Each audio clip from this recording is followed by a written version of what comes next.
ఉపవాస ప్రార్థన గురించి మనం ధ్యానిస్తూ ఉన్నాం. మరి దేవుడిచ్చినటువంటి ఉచితమైన మహాకృపను బట్టి ఎంతోమందికి లేనటువంటి భాగ్యం దేవుడు మనకిచ్చి ఈ రోజున మనల్ని నడిపిస్తున్న విధానాన్ని బట్టి దేవునికి మహిమ చెల్లునుగాక. హల్లెలూయా. మన మూలవాక్యమైనటువంటి యోవేలు గ్రంథం 1:14 మనం చూసుకుని ముందుకు వెళ్దాం. ఉపవాస దినమును ప్రతిష్ఠించుడి, వ్రత దినమును ఏర్పరచుడి, యెహోవాను బతిమాలుకొనుటకై పెద్దలను దేశంలోని జనులందరినీ మీ దేవుడని యెహోవా మందిరంలోనికి సమకూర్చుడి. హల్లెలూయా. దేవునికి స్తోత్రం కలుగును గాక. సమకూర్చుడి. సమకూర్పు అనేది ఎప్పుడు వస్తుంది మనకి? అందరూ కలిసి ఏదన్నా అనుకుని చేసినప్పుడు, సమకూర్చేసినప్పుడు దానికి విలువ అనేది ఉంటుంది.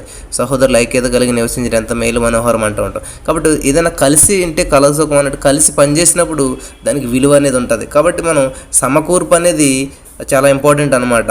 మన ఆత్మ శరీరాలతో దేవుని స్తుతించాలన్నమాట. కాబట్టి మన మైండ్ ఆబ్సెంట్ లాగా, బాడీ ప్రజెంట్ లాగా దేవుని స్తుతించినట్లయితే ఏ విధమైనటువంటి ఆశీర్వాదం మనం తెచ్చుకోలేము. ఇక్కడ ఈ మూలవచనాన్ని మనం ధ్యానించుకుంటూ మరి నెహెమ్యా గ్రంథం 9వ అధ్యాయంలో ఉన్నటువంటి విషయాలు మనం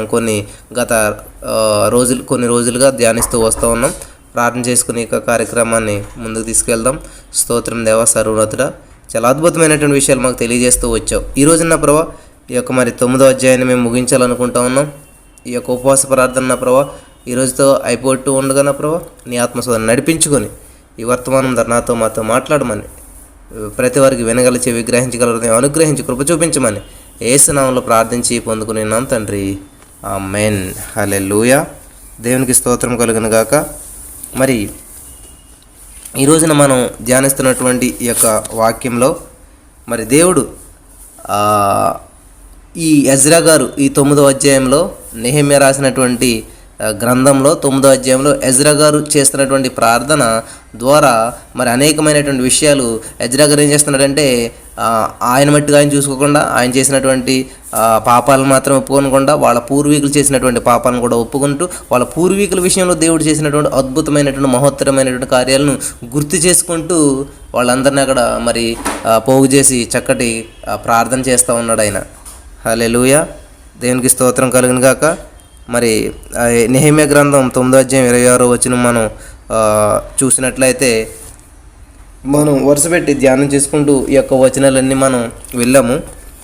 మనం 12వ వచనం, 13 ఇవన్నీ కూడా మనకి దేవుడు వాళ్ళకి ఎలాగ సహాయం చేశాడు, వాళ్ళని ఎలా నడిపించాడు అనేటువంటి దాన్ని ఎజ్రా గారు గుర్తు చేసుకుంటూ ఈ విషయాలన్నీ వాళ్ళకి చెప్తూ ప్రార్థన చేస్తూ ఉన్నాడు అనమాట. వారు విధేయులగుటకు మనసు లేని వారై తమ మధ్య నీవు చేసిన అద్భుతములను జ్ఞాపకం చేసుకొనక 17వ వచనం తమ మనసును కఠినపరుచుకొని తాము ముండి వచ్చిన దాస్యపు దేశమునకు తిరిగి వెళ్ళుటకు ఒక అధికారిని కోరుకుని నీ మీద తిరుగుబాటు చేసిరి. ఈ రోజుల్లో మనం కూడా దేవుడిచ్చినటువంటి చక్కటి అవకాశాలను ఉపయోగించుకోలేకపోతున్నాము. దేవుని మీద తిరుగుబాటు చేస్తూ ఉంటుంటాము. మనం ఎప్పుడు కూడా మనం బాసు, దేవుడు మన దగ్గర పనిచేసినటువంటి వ్యక్తిలాగా ఇది చెయ్యి, అది చెయ్యి, అట్లా అని చెప్పి మనం దేవుడికి సలహాలు ఇస్తుంటుంటాం. దేవుడికి మరి ఇది ఇశ్రాయేలు ప్రజలు కూడా ఏం చేస్తూ ఉన్నారంటే దేవుడు దాస్యంలోంచి వాళ్ళని విడిపిస్తే మళ్ళీ వీళ్ళు ఏం చేస్తున్నారంటే దాస్యంలోకి వెళ్ళిపోవాలని చెప్పి దేవుడి మీద తిరుగుబాటు చేస్తూ ఉన్నారంట. హల్లెలూయా. కాబట్టి ఈరోజు మనం ఈ అధ్యాయాన్ని ముగించబోతున్నాం కాబట్టి ప్రతి వారు కూడా శ్రద్ధగా వినాలని చెప్పి ప్రభు పేరట నేను తెలియజేస్తూ ఉన్నాను. మరి ఆ విధంగా చూడండి 21వ వచనంకి వచ్చేసరికి నిజంగా అరణ్యంలో ఏమీ తక్కువ కాకుండా 40 సంవత్సరంలో వారిని పోషించితివి అని చెప్పి ఎజ్రా గారు గుర్తు చేస్తూ ఉన్నాడు. నిజంగా అరణ్యంలో ఏమీ తక్కువ కాకుండా 40 సంవత్సరంలో వారిని పోషించితివి, వారి వస్త్రమును పాతగిలిపోలేదు, వారి కాళ్లకు వాపు రాలేదు.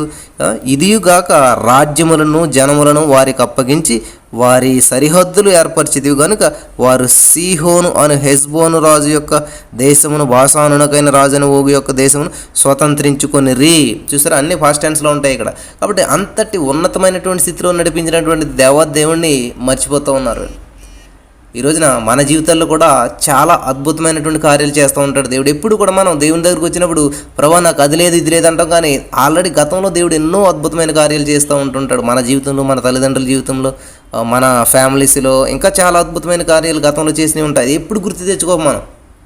కృతజ్ఞత అంటే, స్తుతి అంటే, స్తుతించడం అంటే ఏంటంటే దేవుడికి కృతజ్ఞత కలిగి ఉండటం అనమాట. కాబట్టి దేవుడు మనకు చేసినటువంటి మేలులను, ఉపకారాలను గుర్తు తెచ్చుకుని దేవుని స్తుతించాలి. ఇక్కడ ఈయన చాలా అద్భుతమైనటువంటి రీతిలో చక్కగా చేస్తూ ఉన్నాడు. 24వ వచనం చూసినట్లయితే ఆ సంతతి వారు ప్రవేశించి ఆ దేశమును స్వతంత్రించుకొనిరి. నీవు కనానీయులను ఆ దేశ నివాసులను జయించి తమకు మనస్సు వచ్చినట్లు చేయుటకు వారి రాజులను ఆ దేశ జనులను వారి చేతికి అప్పగించితివి. వీళ్ళు ఎప్పుడైతే దేవునికి విరోధమైనటువంటి జీవితం జీవిస్తూ ఉన్నారో వీళ్ళని దేవుడు ఏం చేశాడంట, ఆ దేశపు జనులకు ఆ దేశపు రాజులకు అప్పగించాడంట.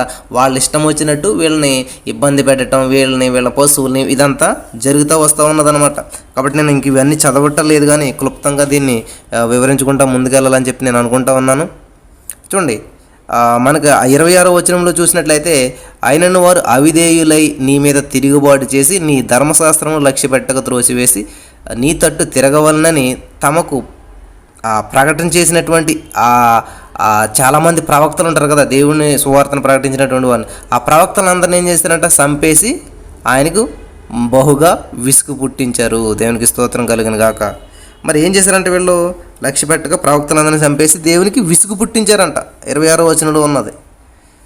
నా ప్రియమైనటువంటి సహోదరి స్నేహితులారా, ఇప్పుడు ప్రవక్తలను చంపడం అంటే ఫర్ ఎగ్జాంపుల్ మనం దేవుడిచ్చినటువంటి వాగ్దానాన్ని మనం ఏం చేస్తూ ఉన్నాము, ఒకసారి దేవుడు మనకు ఆజ్ఞనిచ్చాడు, నిన్ను వల్ల నీ సహోదరుని ప్రేమించు, నిన్ను వల్ల నీ పొరుగుని ప్రేమించు అని చెప్పినటువంటి మాటను మన ఆజ్ఞను ధిక్కరించినట్లయితే, దేవుని యొక్క మాటను మనం ధిక్కరించినట్లయితే ఇదన్నమాట. ఆ మాట ఎలా వస్తుంది, ప్రవక్తల నోట్ల నుంచి. కాబట్టి ప్రవక్తలను చంపడం అంటే దాని ఆత్మహత్య చేసేయటము ఇట్లాగానే కాకుండా మనం చంపడం అనమాట. మాటతోటే చంపేస్తారు మనుషులు అంటుంటారు కదా. అలాగా ఎప్పుడైతే దేవుని నోటి నుంచి వచ్చిన ఆజ్ఞను మనం పాటించకుండా మన ఇష్టానుసారంగా జీవిస్తూ ఉన్నామో అది దేవునికి చాలా విసుగు పుట్టించేటువంటిది, బాధ కలిగించేటువంటిదిగా ఉంటుందన్నమాట. చూడండి, 27వ వచనంలో మనం చూసినట్లయితే, నీవు వారిని వారి శత్రువుల చేతికి అప్పగించితివి, శ్రమకాలమందు వారు నీకు మొరపెట్టినప్పుడు ఆకాశమందుండు నీవు ఆలకించి వారి శత్రువుల చేతిలో నుండి వారిని తప్పించుటగా నీ కృపా సంపత్తిని బట్టి వారికి రక్షకులను దయచేసితివి. దేవునికి స్తోత్రం, హల్లెలూయా.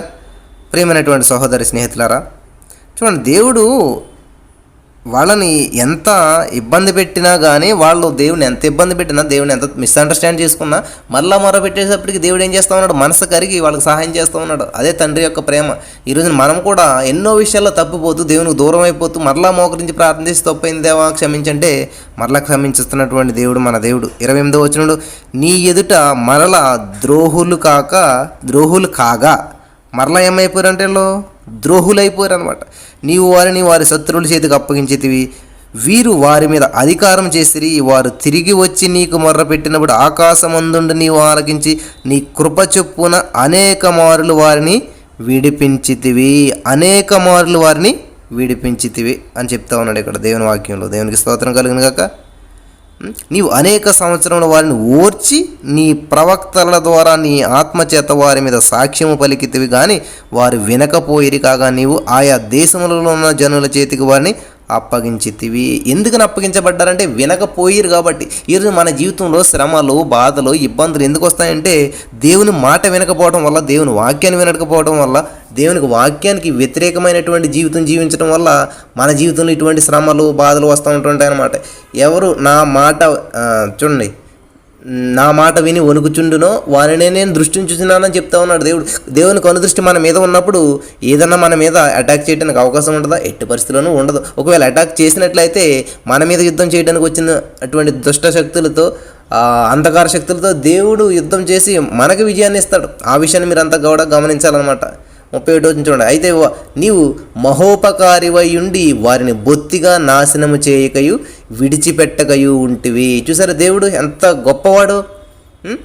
వాళ్ళని మహా ఉపకారం అయిపోయి దేవుడు ఏం చేస్తున్నాడంటే వారిని బొత్తిగా నాశనం చేయక, అంటే జస్ట్ ఏదో కొంచెం చూడండి, మన పిల్లల్ని కొడతా ఉంటాం, ఎందుకని వాళ్ళకి బుద్ధి రావాలని కొడతాం, కానీ నాకు చచ్చిపోవాలని మనం ఎప్పుడు కొట్టం అనమాట, తిట్టం వాళ్ళని. అలాగే దేవుడు ఏం చేయడంటే వాళ్ళకి బుద్ధి రావాలని చెప్పి బొత్తిగా నాశనం చేయలేదంట, అలాగని విడిచిపెట్టేయలేదంట. నిజంగా ఏం చేశాడు దేవుడు? కృపా కనికరం కలిగినటువంటి దేవుడై ఉన్నాడు. హల్లెలూయా. కాబట్టి దేవుడు మన జీవితంలో ఎలా చేసేటువంటి ప్రతి శ్రమ, ఇబ్బంది మనల్ని పరిపూర్ణం చేస్తూ ఉంటుంది, మనల్ని దేవునికి సమీపస్తులుగా చేస్తూ ఉంటుంది. అది ఆ ఉద్దేశాన్ని మనం అర్థం చేసుకున్నప్పుడు దేవుడిని అన్నడు ప్రశ్న చేయం, దేవుని అన్నను మనం దూషించాం అనమాట. 32వ వచనం చూడండి, చేసిన నిబంధనను నీవు చేసినటువంటి నిబంధనను నిలుపుచు కృపచూపునట్టే మహాపరాక్రమశాలివి భయంకరుడు నగు మా దేవ అస్సూరు రాజుల దినములు మొదలుకొని ఈ దినముల వరకు చూడండి, అస్సూరు రాజుల దినములు మొదలు ఈ దినముల వరకు మా మీదకిని, మా రాజుల మీదకిని, ప్రధానుల మీదకిని, మా పితరుల మీదకిని, నీ జనులందరి మీదకిని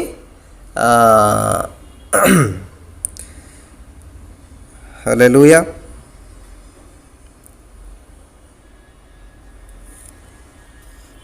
మా జనులందరి మీదకని, ప్రధానుల మీదకి, మా పితరుల మీదకని వచ్చిన శ్రమ ఎంతయు నీ దృష్టికి అల్పముగా ఉండునుగాక. హల్లెలూయా. ఇక్కడ ఎజ్రా గారు ఇవన్నీ కూడా చెప్తా ఉన్నాడు. మా మీదకి వచ్చినటువంటి శ్రమలన్నిటినీ మరి చూడగా నీవు న్యాయస్థుడివే, ఎందుకంటే అన్యాయంగా రాలేదు, అవన్నీ కూడా నీవు సత్యముగానే ప్రవర్తించేది, కానీ మేము దుర్మార్గులం అవుతుంది అని చెప్పి ఈ 33వ వచనంలో మనం చూస్తూ ఉన్నాం. చూసారా, దేవుడు అన్యాయస్తుడు కాదంటే దేవుడు న్యాయస్తుడే. కాబట్టి మనం చేసినటువంటి అతిక్రమాలను మాత్రం మనం దేవుని దగ్గర ఒప్పుకోకుండా దేవుని మీద నిందలేస్తూ ఉంటుంటాం చాలామంది మనలో. దయచేసి గమనించండి. 34వ వచనం చూసినట్లయితే మా రాజులు కానీ, మా ప్రధానులు కానీ, మా యాజకులు కానీ, మా పితరులు కానీ నీ ధర్మశాస్త్రం అనుసరించి నడవలేదు. ఇది మాత్రం మనం గమనించాం. నాకెందుకని శ్రమ వచ్చింది, నాకెందుకని బాధ వచ్చింది అని అంటే నేను దేవుని ఆజ్ఞను పాటిస్తున్నాను, దేవునికి ఇష్టానుసారంగా చేస్తున్నాను, నేను ఉపవాసాలు చేస్తున్నాను, ప్రార్థన చేస్తున్నాను, కానీ అసలు దేవునికి ఇష్టానుసారంగా ఉన్నాయి, దేవుని ఆజ్ఞానుసారంగా ఉన్నాయి, దేవుని చిత్తానుసారంగా ఉన్నాయి, దేవునికి సమీపంగా ఉన్నాయి, దేవుని మహింపరిచేవి ఉన్నవా అనేటువంటిది కాకుండా ఒక ఆచార్యత్వంలో చేశామన్నట్టు కాకుండా ఇవన్నీ పరిశీలన చేసుకోవాలంట. ధర్మశాస్త్రం అనుసరించి నడవలేదు. హల్లెలూయా. నీవు వారి మీద పలికిన సాక్ష్యములనైనను నీ ఆజ్ఞలైనను వారు వినకపోయిరి. హల్లెలూయా. చూసారా ప్రియమైనటువంటి సహోదరి స్నేహితులారా, వినకపోయిరి. కాబట్టి దేవుడు ఆత్మ సంగములతో చెప్పుచున్నమాట, చెవు గలవాడు వినుగాక అన్నాడని. చెవులు లేవా అంటే ప్రతి వారికి చెవులు ఉన్నాయి. చెవు ఉండటం అంటే నేచురల్ చెవి కలిగి ఉండటం కాదు, ఆత్మానుసారమైనటువంటి చెవి, మాట వినేటువంటి చెవి, వినగలిగినటువంటి చెవి ఉండాలన్నమాట. 35వ వచనంలో వారు తమ రాజ్య పరిపాలన కాలమందు నీవు తమ ఎడల చూపించిన గొప్ప ఉపకారములను తలంచక నీవు వారికి ఇచ్చిన, చూడండి, తలంచుకోవడం అంటే గుర్తు చేసుకోవాలన్నమాట. తలంచకుండా ఏం చేయాలంట, నీవు వారికి ఇచ్చినటువంటి ఆ యొక్క ఏదైతే ఆ విస్తారమైనటువంటి ఫలవంతమైనటువంటి భూమిని అనుభవించి ఉండి నిన్ను సేవింపకపోయిరి, తమ చెడు నడతలను విడిచి మారు మనసు పొందరైరి. 35వ వచనం చూసారా, మారు మనసు పొందరైరి. దేవునికి స్తోత్రం కలుగును గాక. మరి దేవుణ్ణి ఏం చేస్తారంటే ఈ ప్రజలు ఎంతో శోధించి ఆయనను బాగా విసిగించారు, పాపం చేస్తూ వచ్చారంట. ప్రియమైనటువంటి సహోదరి స్నేహితులారా, మరి ఈ రోజున మీరు కూడా చాలా అందరూ కూడా కొంతమంది పిల్లలను కనుక్కున్న వాళ్ళు ఉన్నారు. పిల్లలు ఏదన్నా విషయంలో మనకి తప్పిదం చేస్తూ అల్లరి చేస్తూ ఉన్నప్పుడు ఎంత మనసు నలిగిపోతూ ఉంటుంటుంది.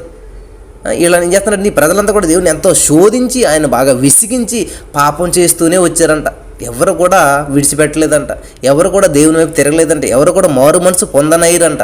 నా ప్రియమైనటువంటి సహోదరి స్నేహితులారా, మారు మనసు లేనటువంటి ఉపవాసం, దేవుని స్తుతించలేనటువంటి ఉపవాసం, దేవునికి సమీపంగా లేనటువంటి ఉపవాసం, క్రమం లేనటువంటి ఉపవాసం, ఏ విధమైనటువంటి ఆచారంతో కూడిన ఉపవాసం మన ఆధ్యాత్మికమైనటువంటి జీవితానికి ఏ విధమైనటువంటి మేలును తెచ్చిపెట్టలేదు.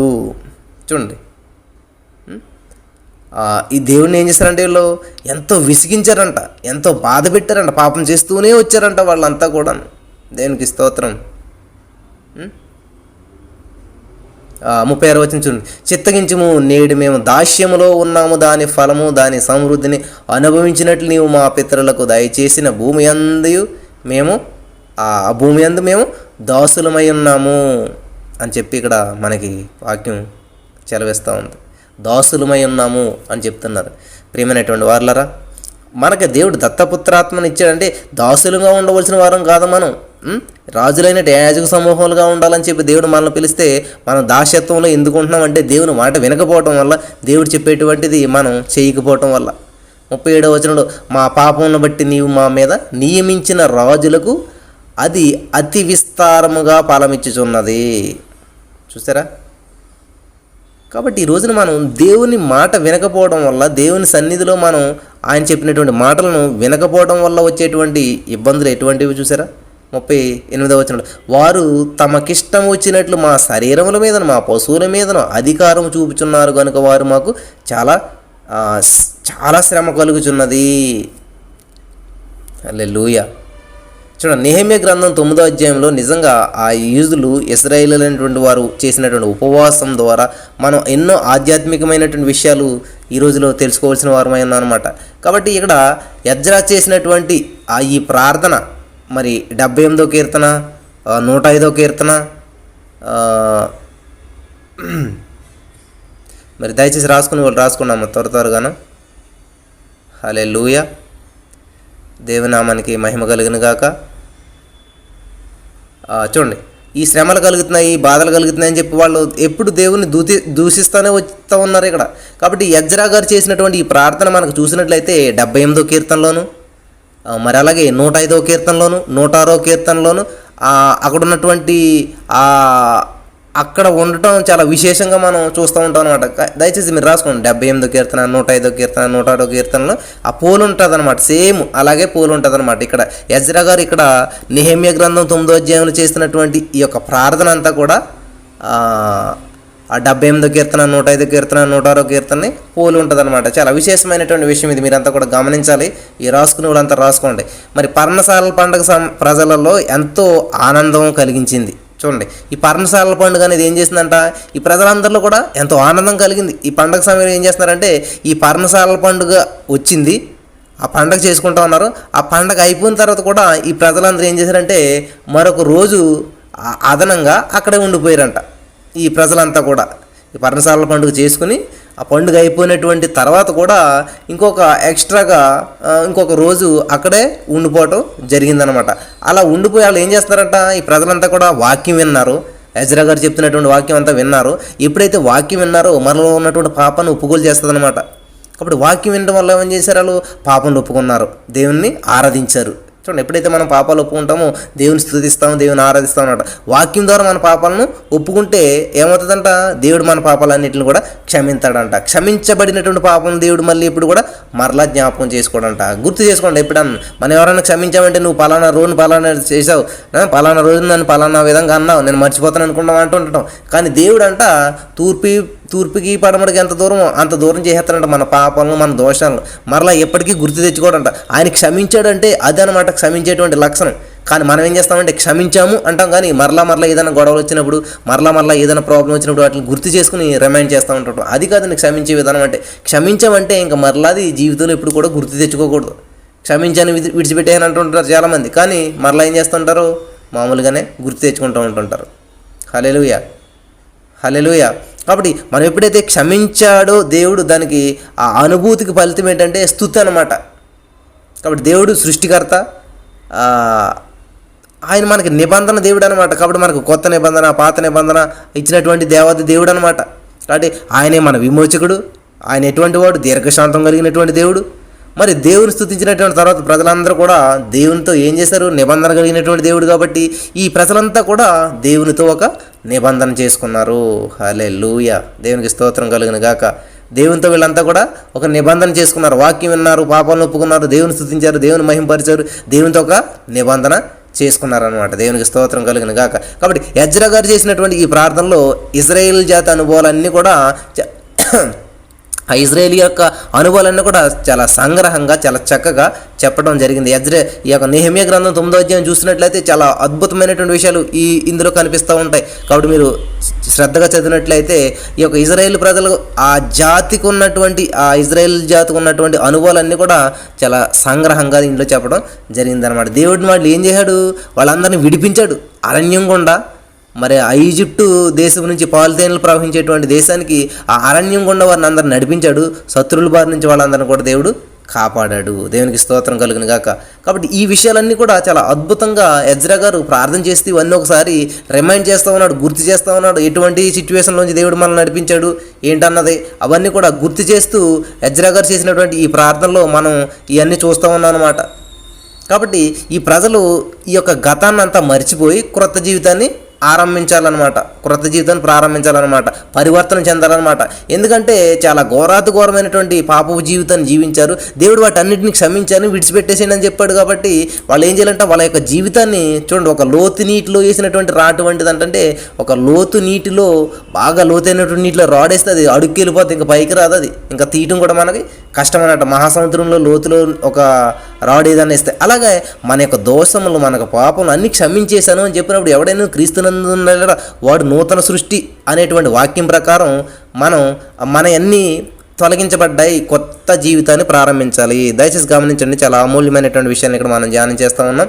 కాబట్టి మనం ఈ రోజున ఈ ధ్యానించినటువంటి ఈ యొక్క నెహెమ్యా గ్రంథం 9వ అధ్యాయంలో ఉన్నటువంటి అసలు ముఖ్యమైనటువంటి సత్యాలు ఏమున్నాయంటే, మనకి యెరూషలేములో ఉన్నటువంటి గోడలు ప్రాకారాలు ఇవన్నీ మరమ్మత్తు చేయటమే కాదు, ఆ గోడలు ప్రాకారాలు మనకు కనిపిస్తున్నాయి. కానీ నిజంగా అసలు మనం ఏం చేయాలంటే ఈ సమాజాన్ని ఆధ్యాత్మికంగా పునర్నిర్మించాలి.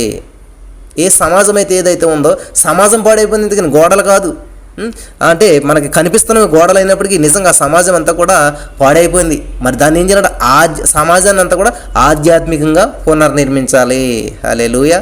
అక్కడ ప్రధానంగా ధనాపేక్ష అనేది బాగా ఎక్కువైపోయింది, దాన్ని తొలగించుకోవాలన్నమాట. ప్రజలందరూ కూడా దేవునికి భయపడేటువంటి విధానంగా ఉండాలన్నమాట. అందరూ గుంపులుగా ప్రార్థన చేశారు, అలా కాకుండా పర్సనల్గా ప్రతి వారు దేవుని యొక్క సన్నిధిని అనుభవించేలాగా, దేవుని సన్నిధిని తెలుసుకునేలాగా వాళ్ళు గ్రూప్ ఒప్పుకోలు చేశారు. అది కాకుండా ప్రతి వారికి దాన్ని వివరణ తెలియజేసి వాళ్ళందరినీ ఒప్పుకునేలాగా చేయాలన్నమాట. గోడలు మాత్రమే కడతాం కాదు, ఆ సమాజాన్ని ఆధ్యాత్మికంగా అక్కడ ఉన్నటువంటి వారి జీవితాలందరినీ కూడా పునరుద్ధరించాలని చెప్పి ఇక్కడ మనం చూస్తూ ఉన్నాం. హల్లెలూయా. దేవునికి స్తోత్రం కలుగును గాక. కాబట్టి ఇక్కడ మనం చూసినట్లయితే ప్రజలకు ధర్మశాస్త్రం గురించి బోధించాలి. ఎజ్రా గారు అదే చేస్తున్నారు. వాళ్ళు ఏం చేయాలంటే చైతన్యవంతులుగా చేయాలన్నమాట.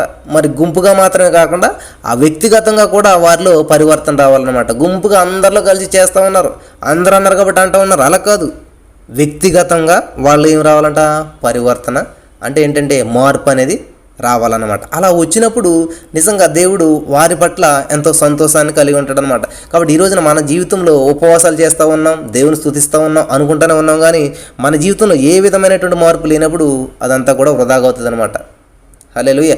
ప్రజల యొక్క ఆధ్యాత్మిక జీవితాలను అంతా కూడా మరమ్మతు చేయవలసినటువంటి అవసరత ఎంతో ఉన్నదంటే ఇక్కడ ఆధ్యాత్మికమైనటువంటి జీవితాల్లో మరమ్మతులు అంటే ఏంటంటే, మనం ఏ విషయంలో తప్పిపోయాము, ఏ విషయంలో దేవునికి దూరం అయ్యాము, కాబట్టి దాన్ని సెట్ చేసుకోవాలి, దాన్ని బాగు చేసుకోవాలి, దాన్ని మరమ్మతు చేసుకోవాలి. మనం ప్రార్థించే విధానం ఎలా ఉన్నది ఏంటన్నది మనం ఇక్కడ చూడండి. యెరూషలేము గోడలు పడిపోయాయి అనుకుంటా ఉన్నాం. అసలు యెరూషలేముకి ఎన్ని ఉంటాయండి గుమ్మాలు?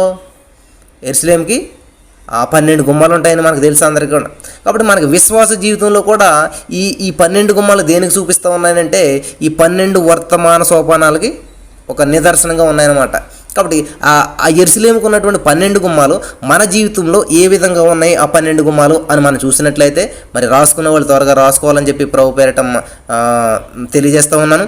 మొదటిది ఏంటంటే, అక్కడ గొర్రెల గుమ్మము, గొర్రెల ద్వారం అంటుంటాం కదా, ఆ గొర్రెల గుమ్మం దేనికి సాదృశ్యమైనదంటే యేసు మనకై బలి అయినటువంటి ఒక గొర్రె పిల్ల, దానికి సాదృశ్యంగా ఉన్నది. రాసుకునే వాళ్ళంతా కూడా రాసుకుని త్వరగాను. ఈ గొర్రెల గుమ్మం అనేది చూడండి, 12 ద్వారాల గురించి చెప్తూ ఉంటాను మీకు. అది దేనికి సాదృశ్యం అన్నది ప్రతి వారు రాసుకుంటూ ఉండాలి. ఈ గొర్రెల ద్వారం ఉంటాం కదా, మొదటి దాన్ని, అది యేసుక్రీస్తు ప్రభువు మన కొరకు బలి అయిపోయినటువంటి ఒక గొర్రె పిల్లగా ఆ గుమ్మం దానికి సాదృశ్యంగా ఉంది. రెండోది ఏంటంటే మత్స్యపు గుమ్మము అంటారనమాట. దాన్ని ఏంటంటే ఆత్మల సంపాదనకి సాదృశ్యంగా ఉన్నది. రెండోది ఏంటంటే మత్స్యపు గుమ్మము, అది దేనికి సాదృశ్యంగా ఉందంట, ఆత్మల సంపాదనకి సాదృశ్యంగా ఉందంట. మూడోది ఏంటంటే పాత గుమ్మం. ఈ పాత గుమ్మం దేనికి సాదృశ్యంగా ఉందంటే విశ్వాసానికి సాదృశ్యంగా ఉందంట. దేవునికి స్తోత్రం కలుగును గాక. చూడండి, యెరూషలేములో ఉన్నటువంటి ఆ ప్రాకారం పాడైపోయిందంట. యెరూషలేము గుమ్మాలు 12 గుమ్మాలు అనమాట. ఆ 12 గుమ్మాల్లో ఈ యొక్క 3వ గుమ్మం ఏంటంటే పాత గుమ్మము, విశ్వాసానికి సాదృశ్యం అనమాట. 4వ గుమ్మం ఏంటంటే లోయ గుమ్మము అంటూ ఉంటారు దీనిని. ఈ లోయ గుమ్మము దేనికి సాదృశ్యంగా ఉందంటే తగ్గింపుకు, సేవ చేయడానికి సాదృశ్యంగా ఉందన్నమాట. ఈ లోయ గుమ్మని ఏమంటారంటే తగ్గింపు, సేవ అంటారనమాట. కాబట్టి ఈ విధంగా 12 గుమ్మాలు ఉన్నాయి. వాటిలో ఉన్నటువంటి ఆధ్యాత్మికమైనటువంటి అర్థాన్ని మనం చూసుకుంటూ ఉండాలి. చూడండి, 4వ. 5వది ఏంటంటే పెంట ద్వారము. పెంట ద్వారం అని దేన్ని అంటారంటే, మరి విలువలెరిగినటువంటి జీవితం గురించి తెలియజేస్తూ ఉందన్నమాట పెంట ద్వారం ఏదైతే ఉంది అది. 6వది ఏంటంటే దారగుమ్మము అంటారనమాట. ఆ దారగుమ్మం దేనికి సాదృశ్యంగా ఉందంటే ఆత్మ నింపుదల. దార అనేది ఏంటంటే ఒక ఆత్మ నింపుదలకి సాదృశ్యంగా ఉందంట. 7వ గుమ్మం ఏంటంటే నీటి గుమ్మము అంటారు. నీరు దేవుని వాక్యానికి సాదృశ్యంగా ఉంది కాబట్టి ఇది దేవుని వాక్యానికి సాదృశ్యంగా చూస్తారు 7 దాన్ని, నీటి గుమ్మం అయినటువంటి దాన్ని. 8వ గుమ్మం ఏంటంటే గుర్రపు గుమ్మము. దీన్ని గుర్రం అనేది దేనికి సాదృశ్యం, యుద్ధం అనమాట. ఇక్కడ ఏ యుద్ధం మనకి ఆధ్యాత్మికమైనటువంటి యుద్ధం అనమాట. చూడండి, 7ది నీటి గుమ్మము దేవుని వాక్యానికి సాదృశ్యం. 8వది గుర్రపు గుమ్మము. ఇది దేనికి సాదృశ్యం అంటే ఆధ్యాత్మికమైనటువంటి యుద్ధానికి సాదృశ్యంగా ఉంది. పెంట ద్వారం, విలువలేరిన జీవితం, దారగము ఆత్మ నింపుదలకు. మరి ఇలాగ మనం ఇవన్నీ ధ్యానిస్తూ ఉన్నప్పుడు దయచేసి ప్రతి వారు రాసుకుంటే మంచిది. చూడండి, మిగిలినటువంటి ఈ 3 గుమ్మాల గురించి చెప్తాను. 9వది ఏంటంటే తూర్పు గుమ్మము. ఈ ప్రభు 2 రాకడాలో గురించి తెలియజేస్తా ఉన్నమాట. యేసుప్రభు వారు తూర్పును కడబోర శబ్దం మోగం అని ఉంటుంది కదా మనకి. ఈ తూర్పు గుమ్మం దేనికి సాదృశ్యంగా ఉందంటే ప్రభు యొక్క 2వ రాకడికి సాదృశ్యంగా ఉందంట. 10వది ఏంటంటే ఎఫ్రాయిము గుమ్మము. ఇది ఉజ్జీవానికి సాదృశ్యంగా ఉందంట. మరి 11వది ఏంటంటే చూడండి బందీగృహపు గుమ్మము. ఇది మనలను మనం ప్రభువులకు ఖైదీలంగా సూచిస్తూ ఉందంట. బందీగృహం గుమ్మం దేనికంటే మనం ప్రభువుకి ఖైదీలము. తర్వాత మిస్కాదు ద్వారం 12వది. దాన్ని ఏమంటారంటే ప్రభు యొక్క న్యాయపీఠం. మిస్కాదు ద్వారం 12వది. అది దేనికి సాదృశ్యం అంటే ప్రభు యొక్క న్యాయపీఠానికి సాదృశ్యంగా ఉన్నది. దేవునికి స్తోత్రం కలుగును గాక. మరి ఇక్కడ చాలా అమూల్యమైనటువంటి విషయాలను దేవుడు మనకి తెలియజేస్తూ ఉన్నాడు. మనం చాలాసార్లు 12 ద్వారాలు చూస్తుంటాం, కానీ ఈ 12 ద్వారాలకు ఉన్నటువంటి అర్థాన్ని మనం మరి దేవుడు ఈ రోజున మనకి తెలియజేస్తూ వచ్చి ఉన్నాడు. కాబట్టి నెహెమ్యా వలె మనం ఏం చేయాలంట చూడండి, ఆ యొక్క పాడైపోయినటువంటి గుమ్మాలని నెహెమ్యా వలె మనం కూడా వెంటనే మరమ్మతు చేసుకోవాలంట. కాబట్టి ఈ 12 ద్వారాల్లో మనం ఏ గుమ్మాలు దెబ్బతిన్నాయి, పాడైపోయినాయి చూసుకుని మనం ఏం చేయాలంట వెంటనే ఆ నెహెమ్యా ఎలాగైతే మరమ్మతు చేశాడో మనం కూడా అలాగే మరమ్మతు చేయాలన్నమాట. దేవునికి స్తోత్రం. మరి ఇక్కడ మనం ముఖ్యంగా గమనించవలసిన విషయాలు ఏంటంటే ఎజ్రా చేసినటువంటి ప్రార్థన ఎంతో అర్థవంతమైంది కనుక గత చరిత్రలో దేవుడు చేసినటువంటి మేలు అన్నీ కూడా ఎజ్రా జ్ఞాపకం చేసుకుంటున్నాడు. మనం కూడా దేవునికి ప్రతి విషయంలోనూ కృతజ్ఞతలై ఉండాలన్నమాట. దేవుడు ఎజ్రా కృతజ్ఞత కలిగినటువంటి వ్యక్తి కాబట్టి దేవుడు తన జీవితంలో చేసినటువంటి ప్రతి దాన్ని గుర్తు చేసుకుంటూ తన పితరుల జీవితంలో ఏ విధమైనటువంటి మేలు చేశాడో ప్రతి దాన్ని గుర్తు చేసుకుంటూ దేవుణ్ణి స్తుతిస్తూ ఉన్నాడు. అలా స్తుతించడం ఏంటంట దేవునికి కృతజ్ఞత కలిగి ఉన్నట్లు అన్నమాట. కాబట్టి ఎజ్రా వల్లే మనం కూడా ఏం చేయాలంట దేవునికి కృతజ్ఞత కలిగి ఉండాలంట. తర్వాత చూసినట్లయితే మరి ఇక్కడ దానియేలు, ఎజ్రా, నెహెమ్యా ఈ 3 గ్రంథాల్లో కూడా 3 గ్రంథాల్లో ఉన్నటువంటి 9 అధ్యాయాల్లో కూడా ప్రార్థన అన్నమాట. ఈ ముగ్గురు చేసినటువంటి ప్రార్థన 2 విధాలు అనేటువంటిది తెలియజేస్తుంది. ముగ్గురు కూడా సింగిల్గా ప్రార్థన చేస్తున్నారు, వ్యక్తిగతమైనటువంటి ప్రార్థన చేస్తూ ఉన్నారు, అలాగే జాతిపరమైనది కూడా చేస్తూ ఉన్నారన్నమాట. వాళ్ళు వ్యక్తిగతంగాను ప్రార్థన చేస్తున్నారు, వాళ్ళ మొత్తం జాతి అంతటి గురించి ప్రార్థన చేస్తూ ఉన్నారు. చూడండి, దానియేలు, ఎజ్రా, నెహెమ్యా 3 గ్రంథాల్లో కూడా 9 అధ్యాయాల్లోనే ఈ ప్రార్థన ఉంటుంది. ముగ్గురు కూడా ప్రార్థన చేశారు. ముగ్గురు కూడా ఆ చేసినటువంటి ప్రార్థన వ్యక్తిగతమైనటువంటిది గాను అలాగే మరి వాళ్ళ యొక్క జాతి నిమిత్తం కూడా ఆ ప్రార్థన మనకి కనిపిస్తూ ఉందన్నమాట. కాబట్టి ఎజ్రా గారు చేస్తున్నటువంటి ఈ ప్రార్థన కేవలం తన పాపాల నిమిత్తమే కాదంట, తన పితరుల పాపం నిమిత్తం కూడా పశ్చాత్తాపడుతున్నాడు. ఆయన పశ్చాత్తాపడుతూ ఆ ప్రార్థన చేస్తూ ఉన్నాడు అనమాట. దేవునికి స్తోత్రం కలుగును గాక. హల్లెలూయా. మరి ఈ ప్రజలు దేవుని వాక్యాన్ని విన్నటువంటి తర్వాత ఆ దేవుని వాక్యం ప్రకారం, ఆ దేవుని వాక్య ప్రమాణం ప్రకారం ఎదగాలన్నమాట. కాబట్టి దేవుని వాక్యం విన్న తర్వాత విడిచిపెడితే దానికి ఉపయోగం ఉండదు. అంతేగాని ఆ వాక్యం ప్రమాణాన్ని మన స్థాయికి తీసుకురాకూడదంట. దేవుడిని మన స్థాయికి దించేయకూడదు. మనం ఏం చేయాలంటే వాక్యానుసారంగా మనం జీవించడానికి ప్రయత్నం చేయాలి, కానీ వాక్యాన్ని మనకు అనుగుణంగా మార్చుకోవడానికి ఎప్పుడు కూడా ప్రయత్నం చేయకూడదు. హల్లెలూయా. మరి ఎవరైతే పశ్చాత్తాపం చెందుతారో, ఎవరైతే మారు మనసు పొందుతారో వాళ్ళంతా కూడా సేవకు అర్హత వస్తుందన్నమాట. అంటే దేవుని సేవించడానికి, దేవుని మహింపరచడానికి. ఆ తర్వాత వాళ్ళు ఏం చేస్తారు, పరిశుద్ధ జీవితాన్ని అలవడుతుంది. అప్పుడు వాళ్ళకి ఎప్పుడైతే పశ్చాత్తాపడతామో మనం సేవకు అర్హత వస్తుంది. ఆ తర్వాత పరిశుద్ధ జీవితం జీవించడానికి అలవడుతుంది అనమాట. ఈ 3 దేవుని యొక్క వాక్యం ద్వారా మనకి వినడం ద్వారా మాత్రమే వస్తాయన్నమాట. ఎప్పుడైతే దేవుని వాక్యం వింటామో మనలో పశ్చాత్తాపం వస్తుంది, తర్వాత దేవుని సేవకు అర్హత వస్తుంది, తర్వాత పరిశుద్ధ జీవితం జీవించడానికి చక్కటి అవకాశం అనేది మనకి వస్తానండి. ఇవన్నీ కూడా ఎలా వస్తాయంట, దేవుని వాక్యాన్ని వింటూ ఆ వాక్యాన్ని మన జీవితంలో అన్వయించుకున్నప్పుడు మాత్రం ఇవన్నీ కూడా జరుగుతాయని ఇక్కడ మనకి స్పష్టంగా తెలియజేస్తూ ఉందన్నమాట. దేవునికి స్తోత్రం కలుగును గాక. మరి ఇక్కడ దేవుడు ఎజ్రాను చాలా బలమైనటువంటి వ్యక్తిగా వాడుకుంటూ ఉన్నాడు. ఎజ్రా ఏంటంటే వాక్యాన్ని, ఈ వాక్య ఉజ్జీవ సాధనంగా దేవుడు అతన్ని వాడుకుంటున్నాడు. చూడండి, వాక్యానికి ఒక ఉజ్జీవ సాధనంగా వాడుకుంటున్నాడు. ఆయన శాస్త్రజ్ఞుడు కాబట్టి ఈ గ్రంథాలను బాగా పఠించడం వల్ల మరి ఒక బలమైనటువంటి సాధనంగా వాడుకుంటూ ఉన్నాడు. ఎజ్రా చేసినటువంటి ప్రార్థన ద్వారా అనేక మంది బలపడ్డారు. ఇక్కడ ఈ ఉపవాసాన్ని బట్టి మనం అనేక విషయాలు తెలుసుకుని ఉన్నాం. కాబట్టి మనం ఇక్కడ ఉన్నటువంటి 12 ద్వారంలో మన ద్వారంలో ఏమి పాడైపోయినాయి, మనం ఏ విషయాల్లో మరి ఎలా ఉన్నామో దేవునికి అని ఒక్కసారి మనం పరిశీలన చేసుకున్నట్లయితే చాలా అద్భుతమైనటువంటి విషయాలు మనకి తెలుస్తాయి అన్నమాట. నా ప్రియమైనటువంటి సహోదరి స్నేహితులారా, మరి ఈ రోజున మనం వాక్యం విన్నాం. మరి వాక్యం విన్న తర్వాత మన పాపాలను ఒప్పుకొని మన యొక్క అతిక్రమలను దాచిపెట్టకుండా ఒప్పుకొని విడిచిపెట్టినప్పుడు కనికరం పొందుతాం. మరి దేవుని సన్నిధిలో మనం గొప్ప మారు మనసు అనేది వస్తుంది, గొప్ప పశ్చాత్తాపం అనేది వస్తుంది, గొప్ప విడుదల అనేది వస్తుంది. ఇవన్నీ ఎప్పుడు వస్తాయంటే వాక్యం వింటున్నప్పుడు, వాక్యాన్ని మనకు అప్లై చేసుకున్నప్పుడు మన జీవితంలో మార్పులు వస్తాయి. కాబట్టి యూదులు చేసినటువంటి ఈ యొక్క ఉపవాసంలో, ఇజ్రాయేల్ ప్రజలు చేసినటువంటి ఈ యొక్క ఉపవాసంలో మరి ఆ ఎజ్రా గారు చక్కటి ప్రార్థన చేసి తన పితరుల నిమిత్తం, తన నిమిత్తం ఇవన్నీ కూడా దేవుని పాదాల దగ్గర ఎంతో అద్భుతమైనటువంటి ప్రార్థన చేస్తూ ఉన్నాడు. నా ప్రియమైనటువంటి సహోదరి స్నేహితులారు, ఈ రోజున మనం చేసినటువంటి ప్రార్థన నేను బాగోవాలి, నా పిల్ల బాగోవాలని మాత్రమే ఉంటుందా? మరి మన ప్రజలు, మన దేశం, మన జాతి, మన వీళ్ళ కోసం ఎప్పుడైనా మనం ప్రార్థన చేయగలుగుతున్నామా? ఎజ్రా గారు చేసినటువంటి ప్రార్థన, మరి నెహెమ్యా గారు, వీళ్ళంతా కూడా వాళ్ళ జాతి కోసం, వాళ్ళ ప్రజల కోసం ఎంతో భారంతో ప్రార్థించేటువంటి వ్యక్తులుగా ఉన్నారు. కాబట్టి మనం ఉపవాసం చేస్తున్నామంటే దేవునితో సహవాసం చేస్తున్నప్పుడు మరి కేవలం మన స్వార్థం కొరకు, మన ఆరోగ్యం కొరకు, మన ఉద్యోగం కొరకు, మన మంచి భవిష్యత్తు కొరకు, వీటి కొరకే ప్రార్థన చేయొచ్చు. కానీ వాటి కొరకే కాకుండా మరి వీళ్ళని ఆదర్శంగా తీసుకుని మనం కూడా మన పితరులు చేసినటువంటి దేవుడు అద్భుతాలను గుర్తు చేసుకుంటూ, వాళ్ళు చేసినటువంటి పాపం దేవుని దగ్గర ఒప్పుకుంటూ, వాళ్ళ విషయంలో దేవుడు చేసినటువంటి అద్భుతాలను గుర్తు చేసుకుంటూ ఎప్పుడైతే దేవుని మహింపరుస్తామో అద్భుత రీతిలో మన జీవితాలు ఆశీర్వదించబడతాయి. దేవునికి స్తోత్రం కలుగును గాక.